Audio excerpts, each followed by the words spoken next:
My name is Samantha Lodish, and for my final presentation, I will be discussing eating disorders and gender's role in this mental health issue.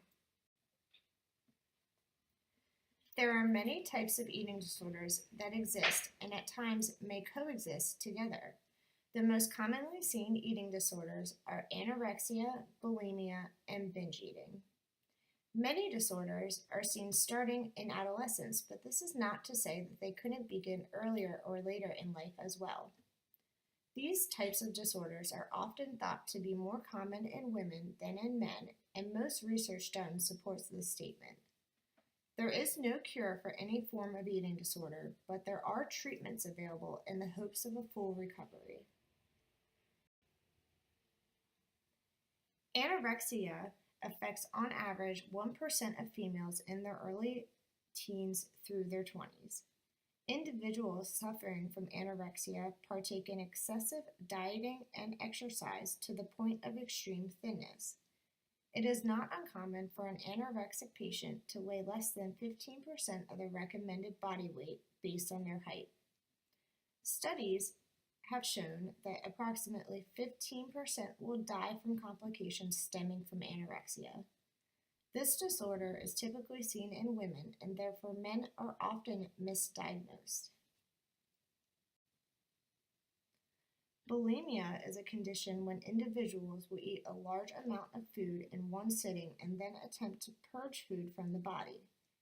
Purging is usually done by vomiting, but may also include excessive exercise or use of laxatives.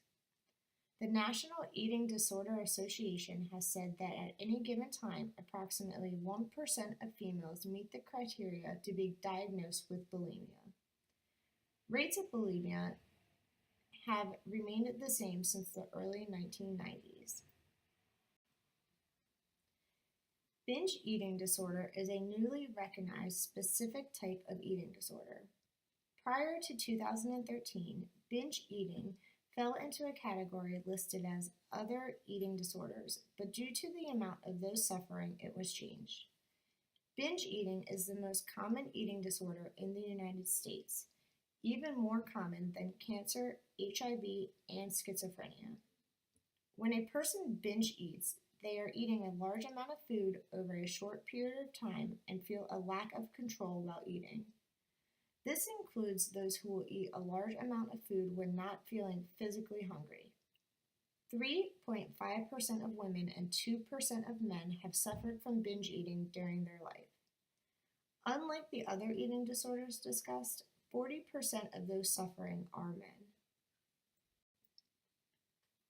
It was once thought that someone had to be a straight, young, white female to be affected by an eating disorder or to be at the greatest risk. In reality, eating disorders can affect anyone. 15% of those who suffer are gay and bisexual men.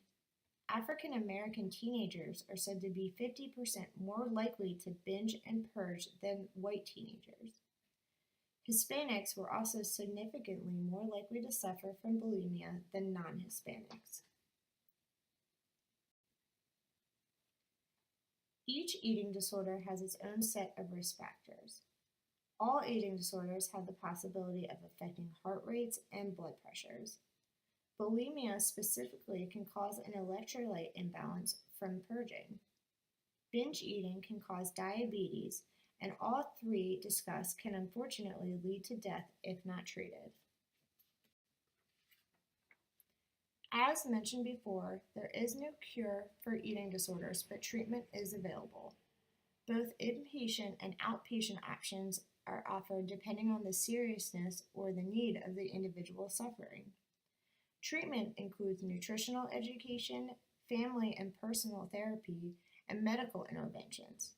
While medications are not proven to aid in treating the eating disorder itself, they will often aid in treatment for the other causes surrounding the eating disorder, such as anxiety or depression.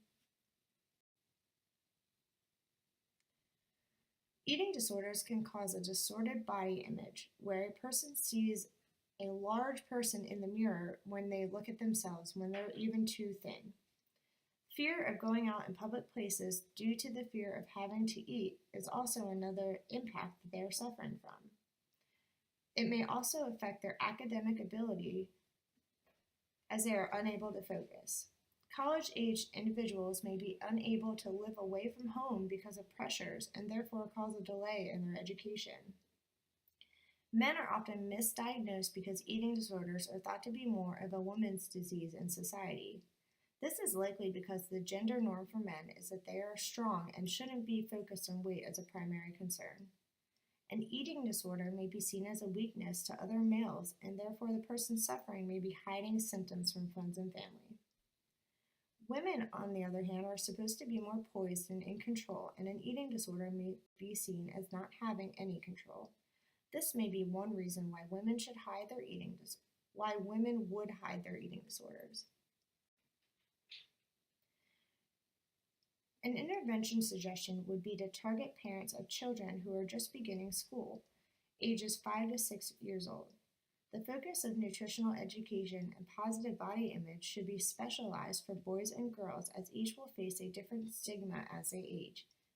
For girls, it should be focused on positive body image and taught that they can control a healthy lifestyle instead of the feeling of needing to control an unhealthy one. For boys, it would be more focused on reducing the stigma that eating disorders don't affect their lives. This increases their understanding that a healthy lifestyle is important. This educational intervention on parents would be able to help stop the disorder before it begins, or at the very least, remind parents that it can affect both men and women and should not be ignored. Ensuring that just because eating disorders are known to be more of a female-oriented disease doesn't mean that it can't and won't affect males as well, and is a very important aspect when it comes to educating.